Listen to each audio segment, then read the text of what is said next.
When I started working in family violence services over 30 years ago, the intake form didn't even have a box for where you could count children who were coming into refuge with their mothers.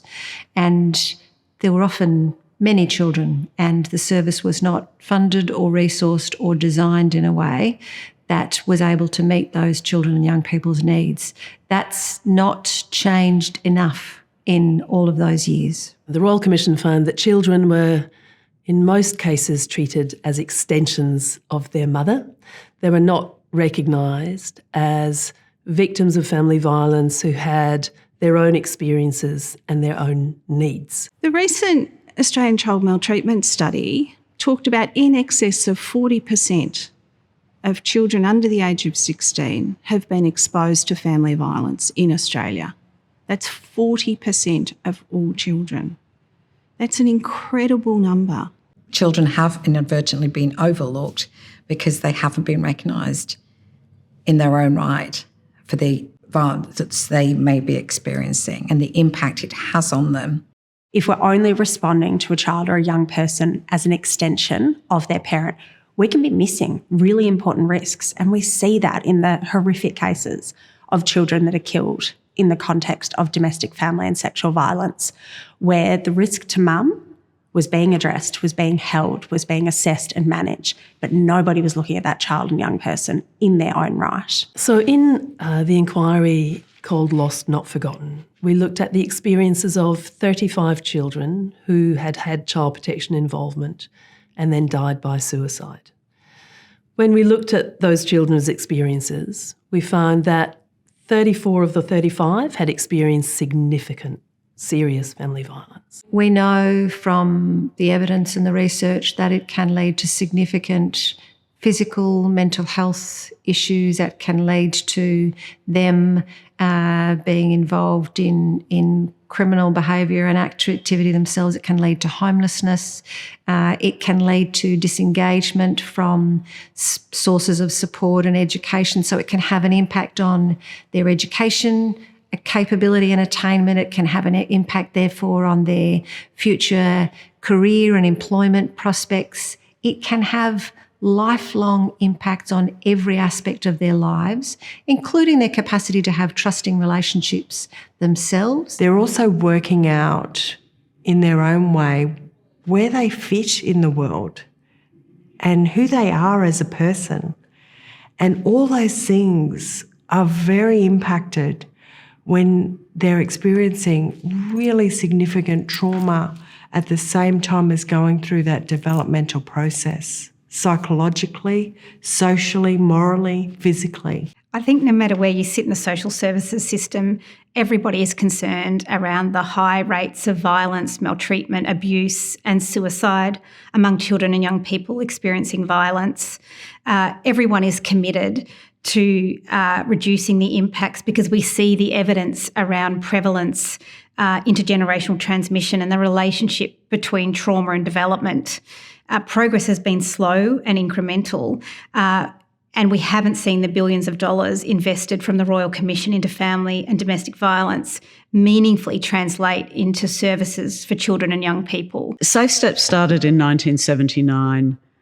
A small group of women out of a suburban house in Melbourne decided that they were going to make a difference to other women's lives who were victims of domestic violence, and it was a very small organisation. Now, 40, 50 years later, it's much larger, more complex. The difference being that when it started, it was just about women, and now we've transitioned our constitution to have it be about anyone who is a victim, survivor of domestic violence, and that could be men, women and children, of course, and young people. 43% of the people staying with Safe Steps tonight are children and young people. To date this year, we've had over 1,000 children and young people stay in our crisis accommodation, which means they're serious risk requiring immediate protection. Most of them are accompanying mum into service, and some of them are unaccompanied minors too scared to go home.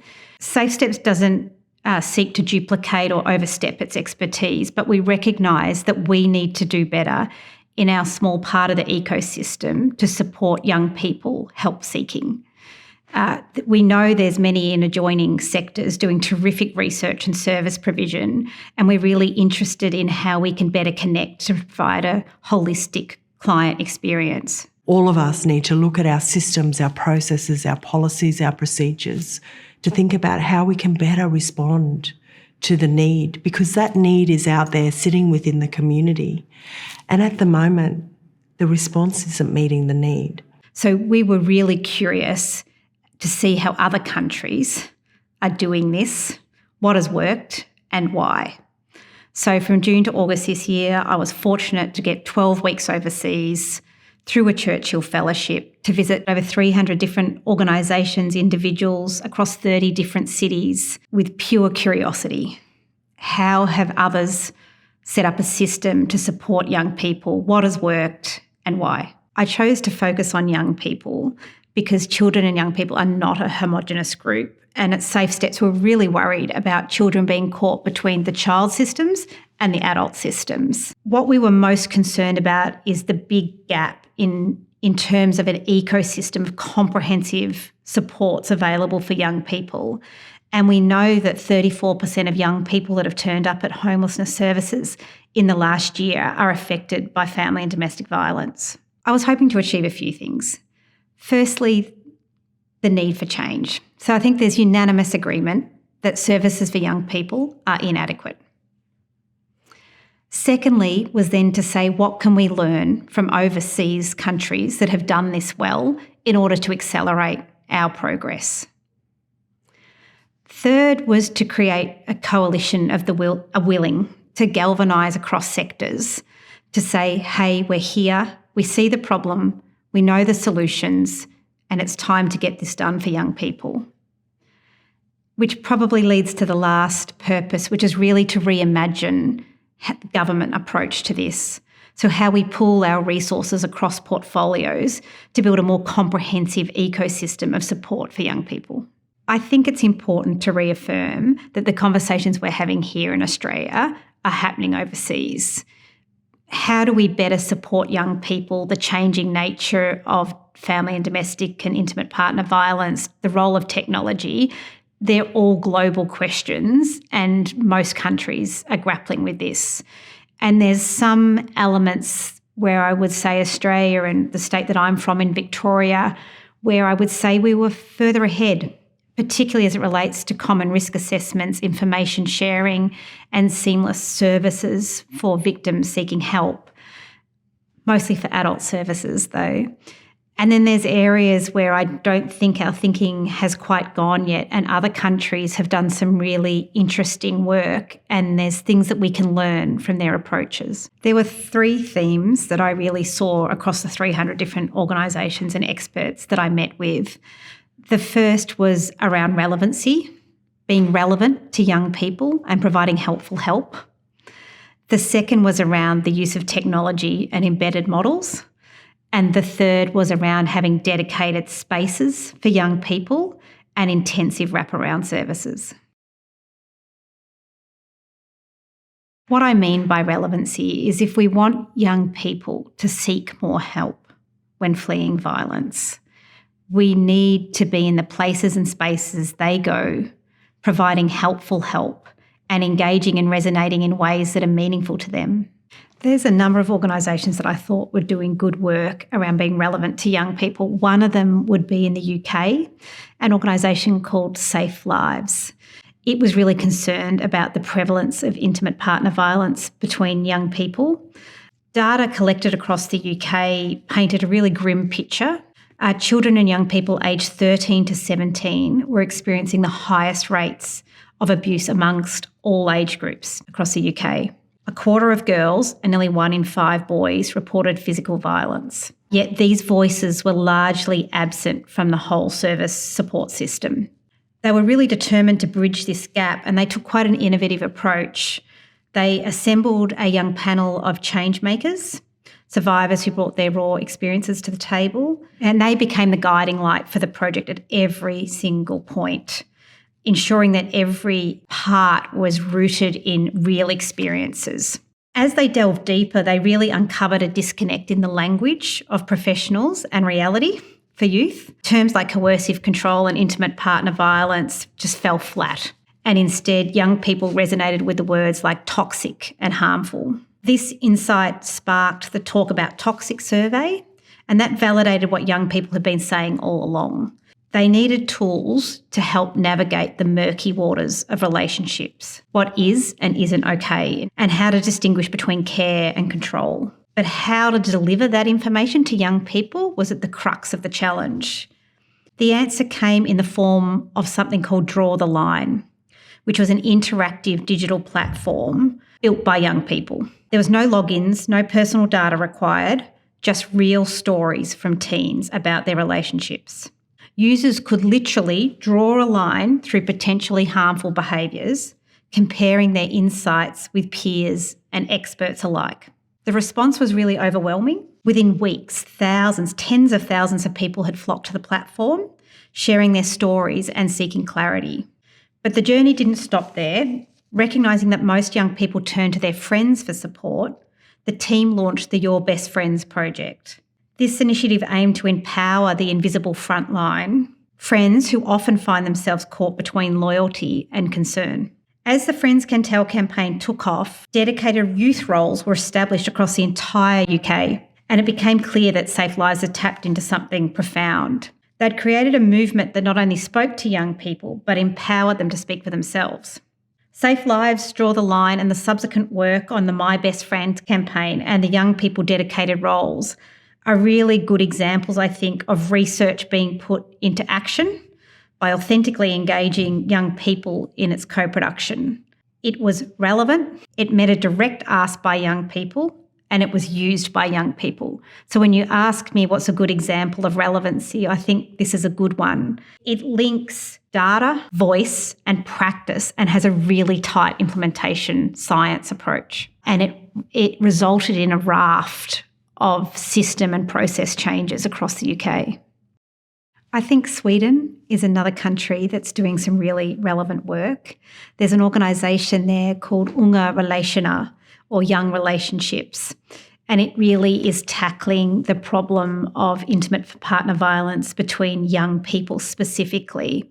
And what I like about that work was it's really authentic engagement with young people in understanding the issue and creating the solutions. Young Relationships runs sort of multifaceted support around anonymous and confidential chat functions with stepped care models sort of built in and hidden. But if you're a young person experiencing intimate partner violence, of which 38% of young Swedish girls are, you can go on to the chat function, talk anonymously to somebody who can help you that is like a peer. So they're in TikTok, Snapchat, there's quizzes, are you in a healthy relationship? It's always in the feed. They use influencers to promote it. And, eventually you click on that quiz and there's some red flags, and those red flags show up and take you to a whole host of self-help videos and tools and connect you into a chat function that then you can access more traditional case management and stepped up care models of support. I really like the model because it's anywhere, anytime to your needs, peer supported, and embraces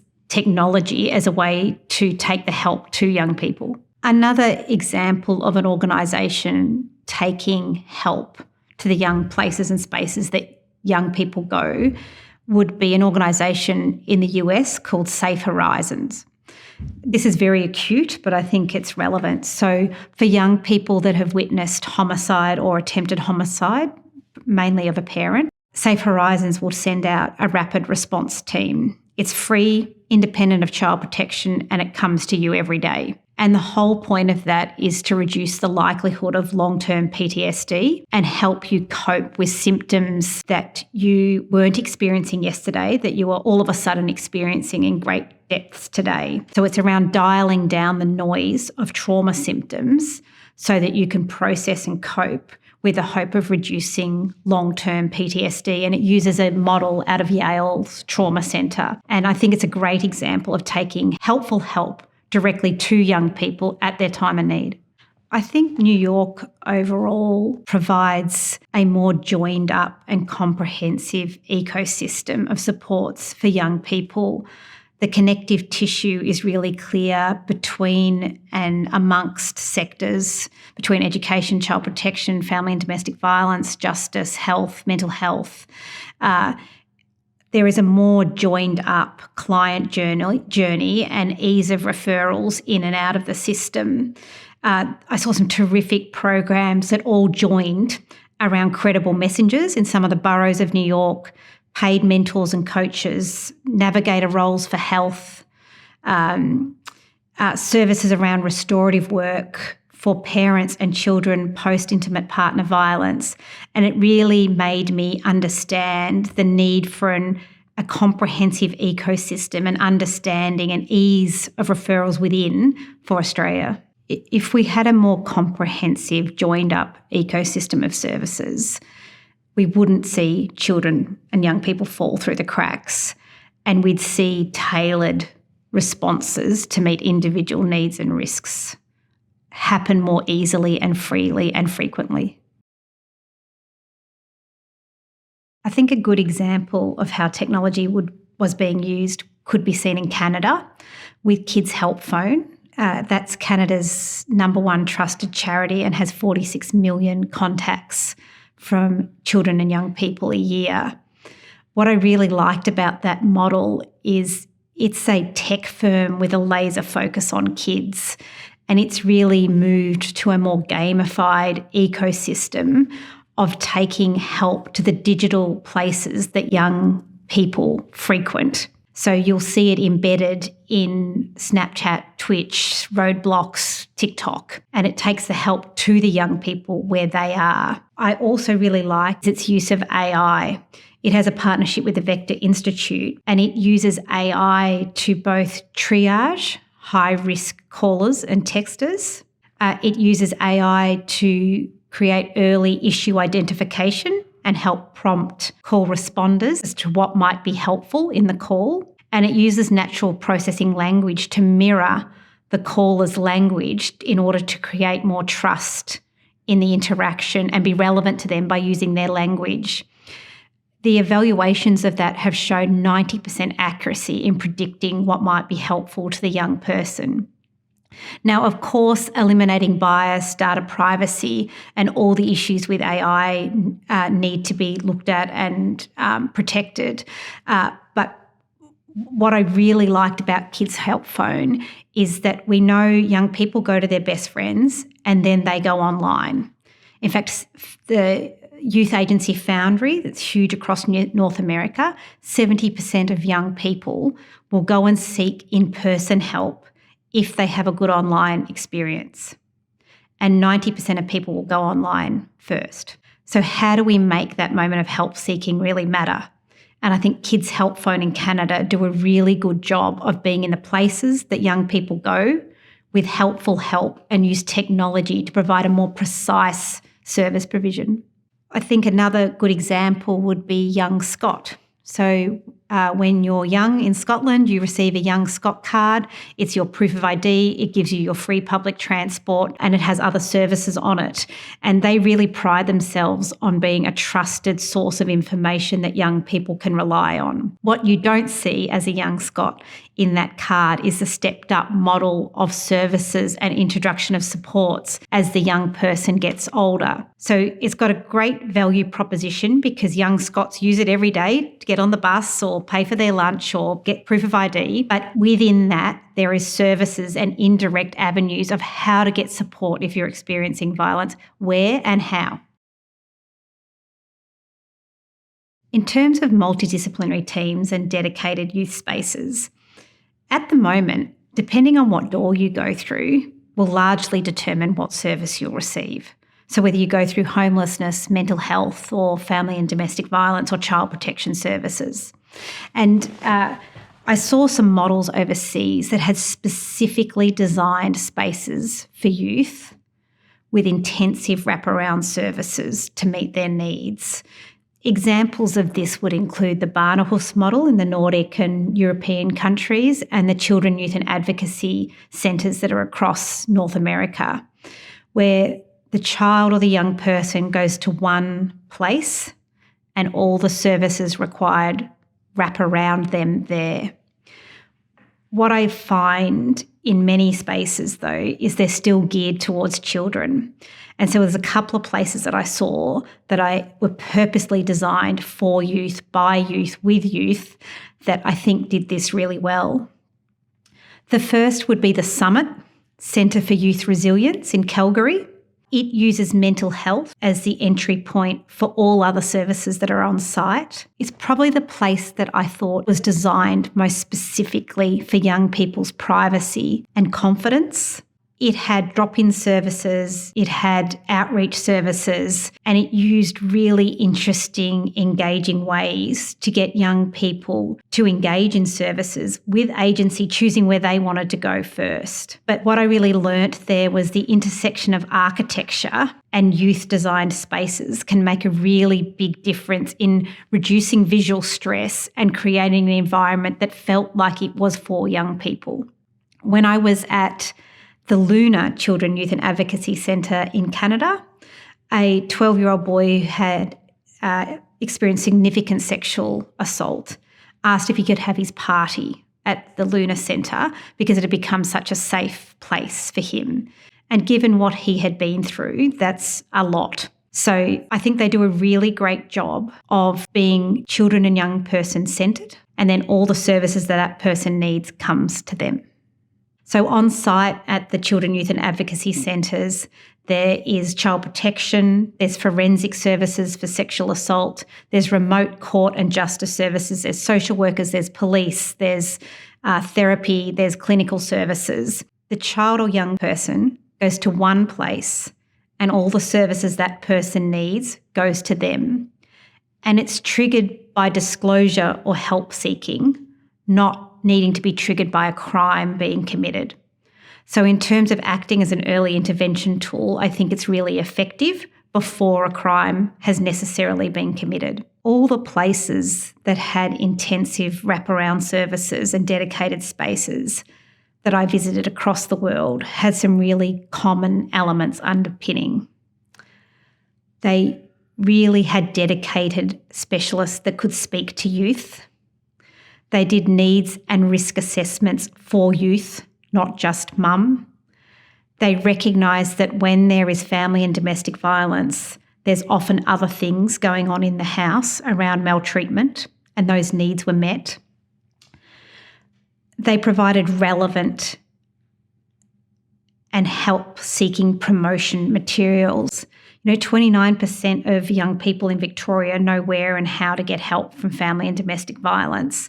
And I was envious of how other countries don't treat advertising and promotion like a dirty word in this sector. It was really, where to get help was really clear.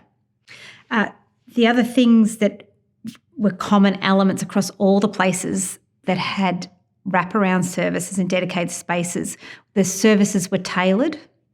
You could choose your own adventure. So it might look like a homelessness service, but all those other important services were sitting quietly on the sidelines waiting for when the young person was ready to engage in those services. So it was comprehensive, joined up, on site, and it recognised that you need to meet basic needs first, basic Maslow hierarchy of needs around food and shelter and shower, and then it would have pathways into all the other services. So there was many front doors, but what was common was there was many interconnecting back doors that the young person didn't see, but allowed for an intense wraparound ecosystem around that young person. What I saw firsthand in these services was trauma being treated. And we know if we don't treat trauma, unresolved trauma becomes intergenerational trauma. And so what I really liked about these services is it took that head on and it allowed both a response to sit alongside a service. So you might have a child protection response running lead, but that is not all that young person needed. And you would have several services or program interventions sitting alongside a service. And that's not something that I've seen in Australia. I think what Barnahus and the Children, Youth and Advocacy Centres show us is a proven model overseas that works with all those services on site. So I'm not saying we should adapt that model here, but this path has been trodden and there's a lot we could learn from how we could bring those type of responses to Australia. What I saw overseas was how thoughtfully designed, dedicated youth spaces can provide a therapeutic environment and provide cultural safety. So whether it was the 12-year-old Indigenous boy that asked to have his party at the Children, Youth and Advocacy Centre post-horrific sexual abuse, or it was the dedicated Indigenous courts in Calgary, or it's the credible messenger programs that run out of the boroughs in New York. In terms of Australia and its multicultural society, we must have differentiated and tailored approaches, and the built environment can play a role in helping them be welcoming and safe. Aboriginal children and young people have the same needs as all children and young people. However, one of the most significant protective factors for them is their culture.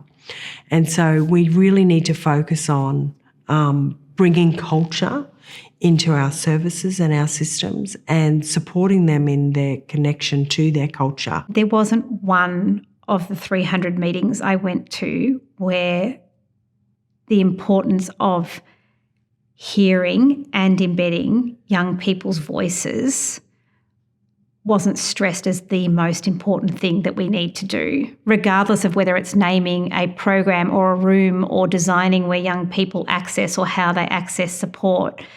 Every moment is an opportunity to build trust with young people, let them know that we've heard them in order to encourage them to help seek more. Young people are the experts in their own journey.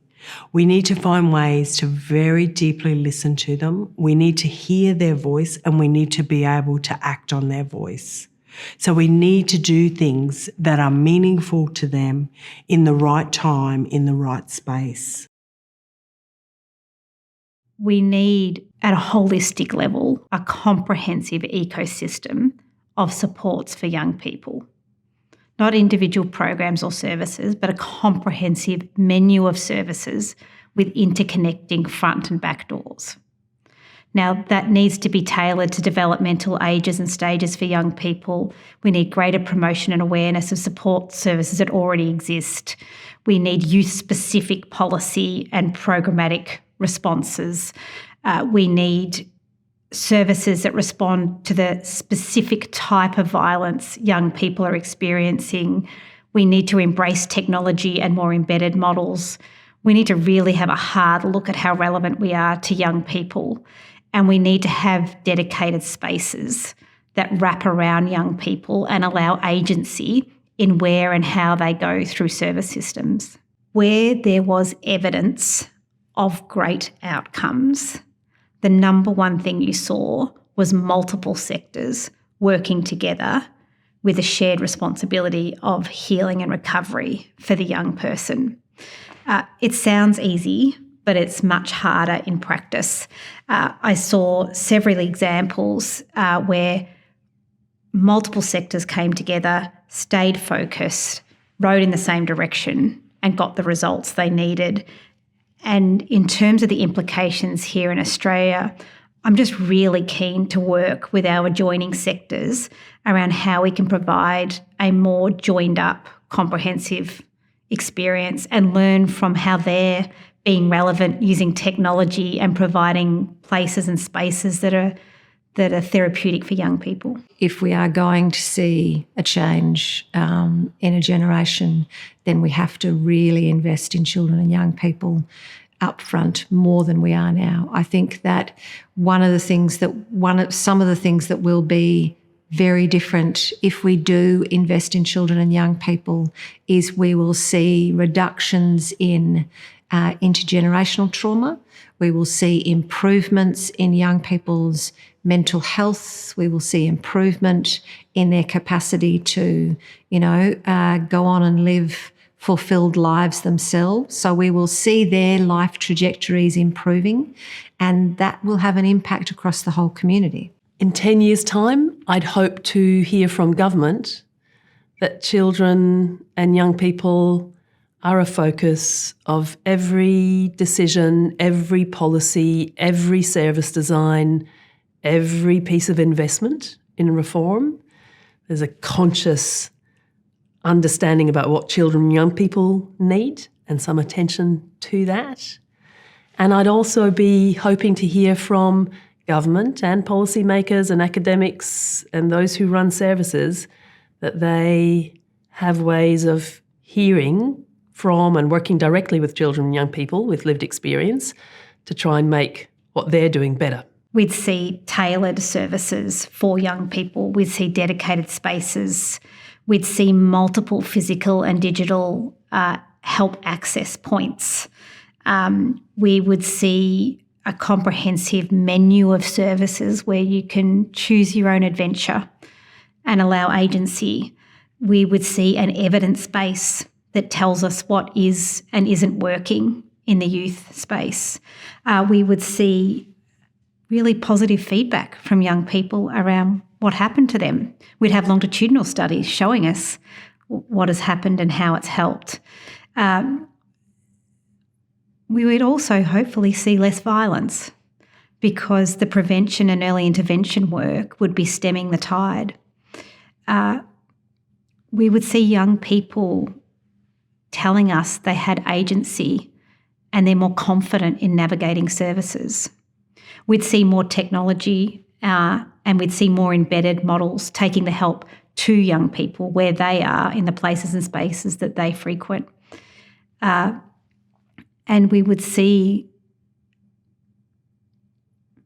an evolved language and understanding around the unique needs and risks of young people. It wouldn't be the add-on at the end and children and young people in their own right. They wouldn't be an appendage to their mothers. They would be standalone. Children and young people that have experienced family violence, and we'd recognise that it is a full-bodied experience to witness or experience family violence. I think we'll know we're doing well when there's shared responsibility across all the sectors that need to be involved to help young people heal and recover, where our collective success is tied to their healing and recovery across all the sectors. So I think if we can get the immediate crisis response right, we can have tailored youth-specific services and not have young people caught between child and adult services. If we can collectively buy into the one KPI across sectors, and we can get that really important prevention work going on in schools, stemming the flow of violence over time, then we'll be in a much better place in Australia.